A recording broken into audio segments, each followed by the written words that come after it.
Assalamu alaikum dear students. Today we will discuss a very special type of molecule, and that type of molecule is known as macromolecules. Actually the word macro indicate you that the molecule which are very large in size. So such types of molecules which are very large in size, they are known as macromolecules. For example, the hemoglobin, a very special type of protein which is present in the blood, and it's the main carrier for oxygen. So that hemoglobin is a macromolecule because it consists of more than 10,000 atoms. So for that reason the hemoglobin is considered as macromolecule.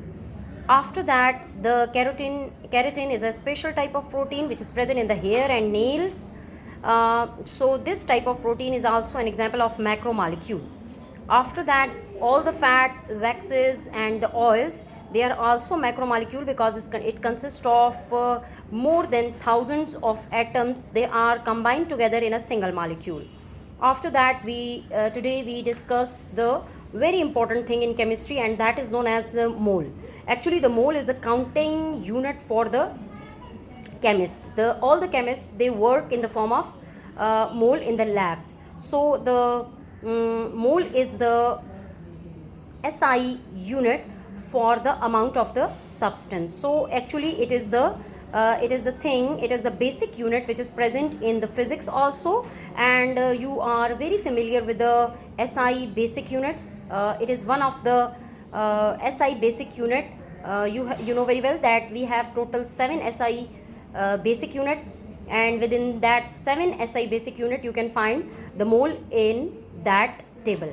Now the question arises that what is mole? Actually the mole can be defined as that the atomic masses of the atoms or molecular masses of the molecules, when they are taken in gram, they are known as 1 mole or a simple mole. For example, in the case of carbon, the atomic mass of carbon is 12, but when you express that 12 figure with the gram, it is considered as a mole. So this is actually the 1 mole of carbon which consists of 12 gram.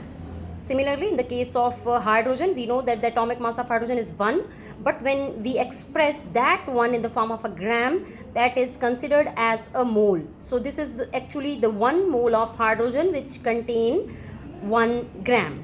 Similarly, these are the examples of the atoms. Now we are going to discuss, we will take some examples of the molecule. We know that water is a molecule. The molecular mass of water is 18, and the 18 when expressed in the form of gram, it is considered as 1 mole. So it means that 1 mole of water molecule has 18 grams. So 1 mole of carbon is equal to 12 grams, 1 mole of hydrogen is equal to 1 gram, and 1 mole of water molecule is equal to 18 gram. So this is all about the mole. After that, we discuss a very important thing in the today's lecture, and that is the Avogadro number. As you know very well that we discussed mole in detail, and now the mole contain the number of particles which are present in 1 mole of a substance is equal to 6.023 multiplied by 10 raised to power 23.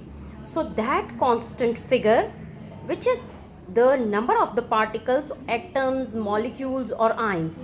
So that constant amount of particles which are present in 1 mole of the substance was determined by Italian chemist Amedeo Avogadro, and that figure is known as Avogadro number. Now we will discuss some important examples of the Avogadro number. That is, we know that we discussed earlier that 1 mole of hydrogen atom is equal to 1 gram. That 1 gram of hydrogen consists of Avogadro number of atoms. Okay. Similarly, 1 mole of carbon atom is equal to 12 grams, but that 12 gram consists of 6.023 multiplied by 10 raised to power 23 atoms. So after that, we have 1 mole of water. 1 mole of water is equal to 18 gram. That 18 gram of water will consist of 6.023 multiplied by 10 raised to power 23 molecules. So 1 mole of any substance contain Avogadro number of particles in it.